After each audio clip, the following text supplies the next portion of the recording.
Hello, everybody. Jason Sarney here with PhinManiacs.com. Going to run a little last-minute mock draft eve mock. Going to do just controlling the Dolphins over on the Draft Network's model. Just picking them as you see.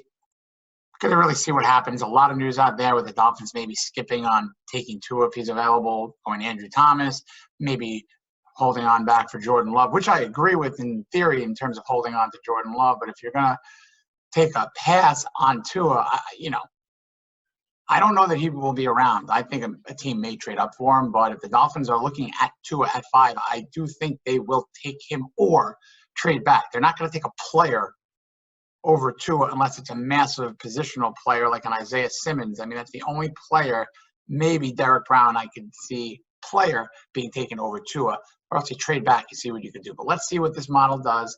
Cincinnati on the clock. Let's start the draft here. And it's going to probably be normal Burrow. It's going to be Chase. It's going to be Derek Brown. It's going to be Isaiah Simmons. So this changes things. This leaves Jeffrey Okudah available. This is terrific. You know why? Because I'm going to call up Jacksonville. Jacksonville also has a ton of chips. They have a lot of picks. They're probably going to trade Yannick Ngakoue to New York at some point or somewhere. Second, third, fourth round picks or something like that. Going to be a heavy story going into it. But I'm not,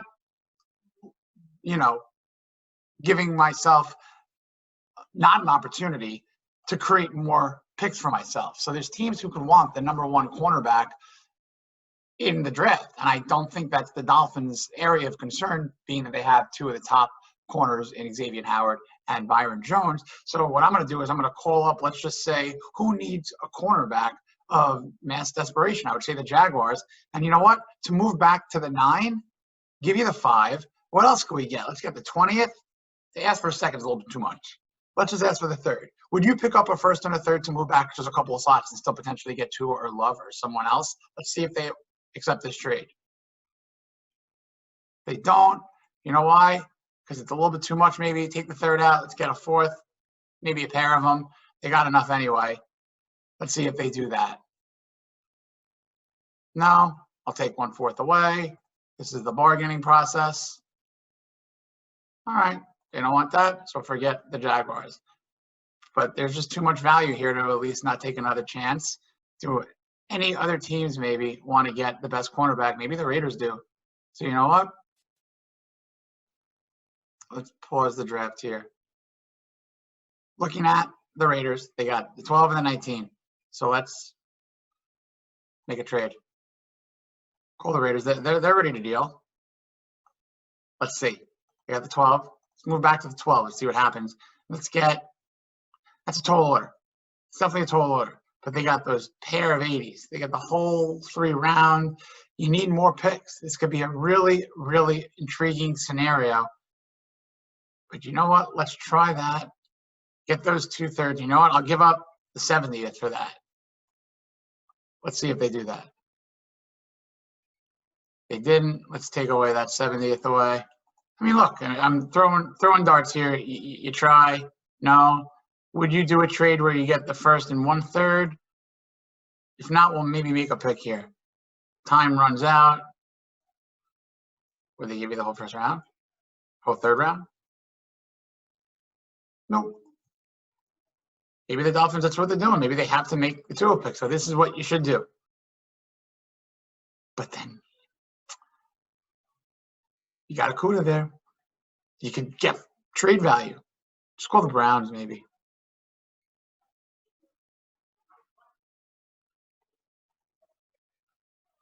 Browns could definitely use a corner. Let's say they move back. Get that 2nd. Get another 4th.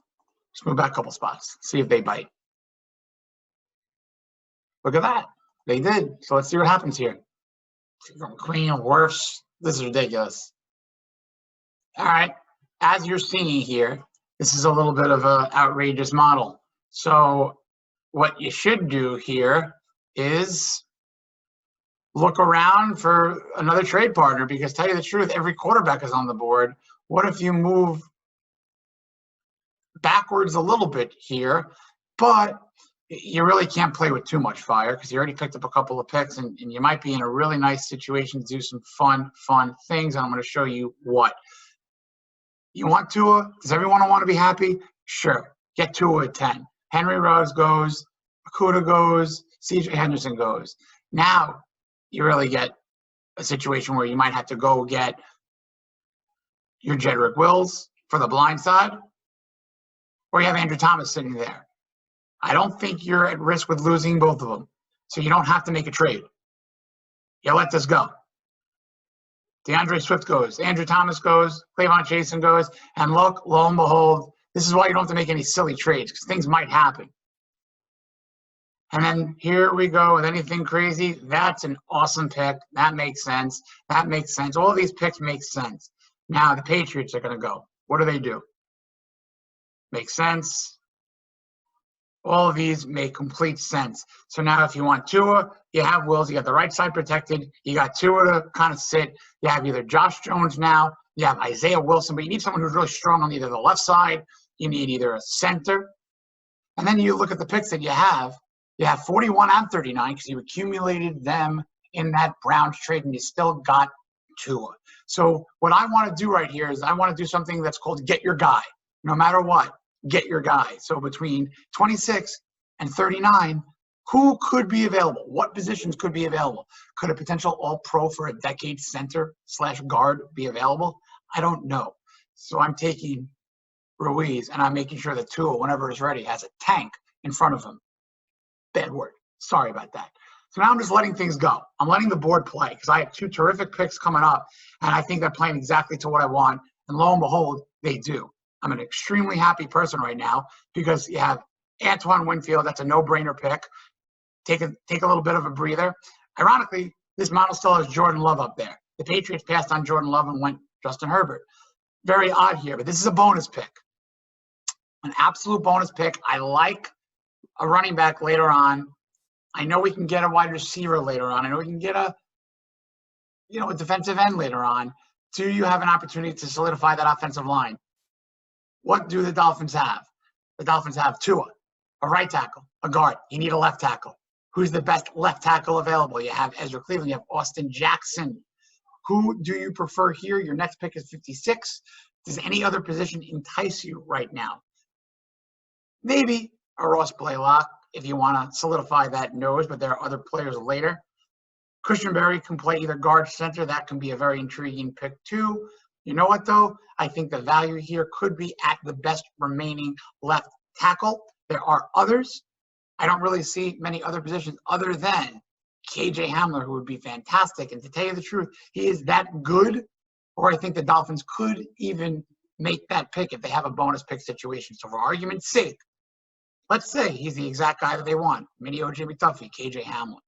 Moving on, they have a couple of more picks at 56. No one really screams trade up at the moment. Jordan Love, there you go. It makes sense. He went to go learn behind Tom Brady. The Patriots and Tom Brady, they kind of threw a wrench in the Dolphins' plans, but they got to us, so everybody's already still celebrating, right? And here you go. You got Isaiah Wilson, Ezra Cleveland, Austin Jackson remaining. You got Lucas Niang. There's a lot of players who you could draft. If you're the Dolphins, you have the 70th pick remaining. What else do they have if you look at what they have?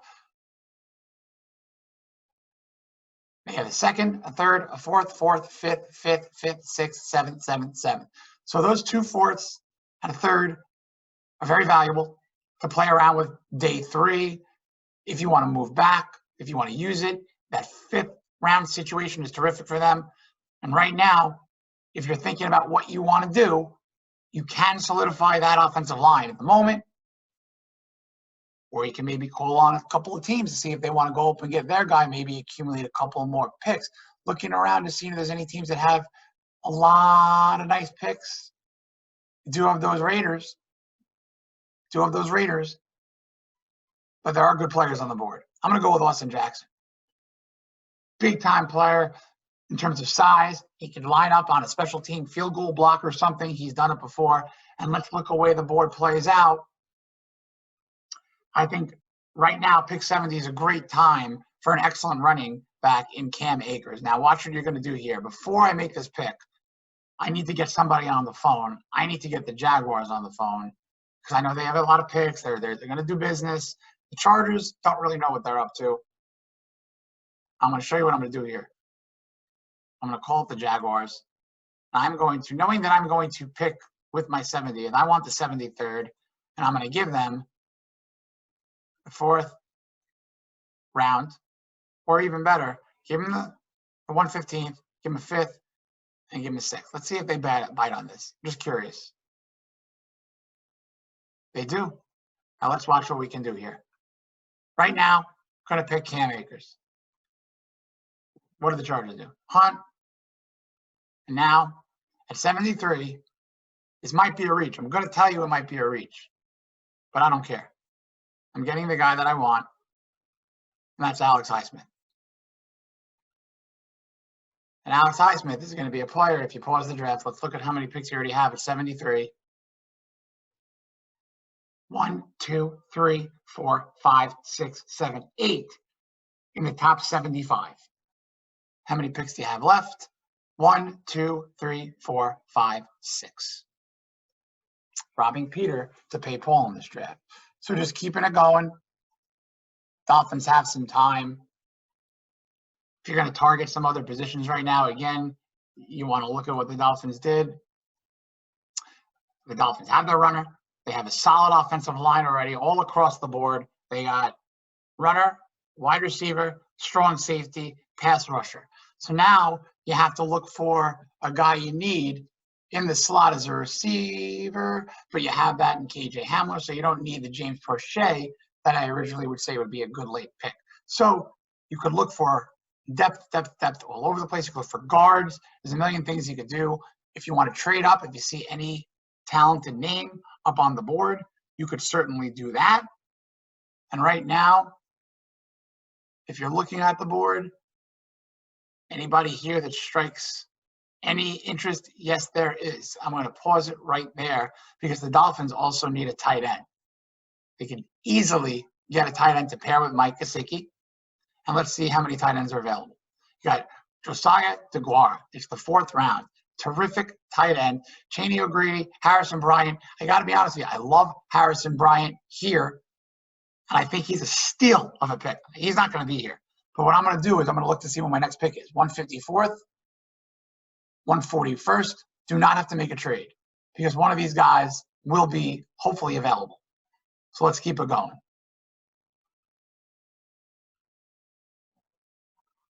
Jack just was a great pick, by the way. Looking at what there is left, Josiah DeGuara is the next remaining tight end on the board. Then there's Chaney O'Grady. Anybody else that might be of interest? Couple of good receivers. Already got your slot guy. Bryant's a beast. Harrison Hand's a cornerback that's been moving up. Could definitely use some corners for depth. Another tackle. That inside line nose position could be definitely a position that you can take right now, knowing that DeGuara could be the next tight end off the board. Sure, like him at Cincinnati maybe. Keep an eye out for that. Might like him at Philly. So if you pass on DeGuara here, I'm going with Harrison Bryant. But right now I see an opportunity to strengthen the nose. Some other players available. I think this is a good time right here to get a solid run plugger right at the middle in Strobridge. Let's draft him. And then here we go. Let's see what happens here with the Philly picks. There you go. DeGuara goes to the Seahawks, which is a really fine pick for them. Is my guy going to be there? Looks like he's going to be. Wow, look at that. Playing right into the Dolphins' hand, because guess what? You can get this guy into the building right after he hangs up into the phone. Just a little bit of a trip down I-95, I'd imagine. Harrison Bryant from Florida Atlantic. Gesicki Light.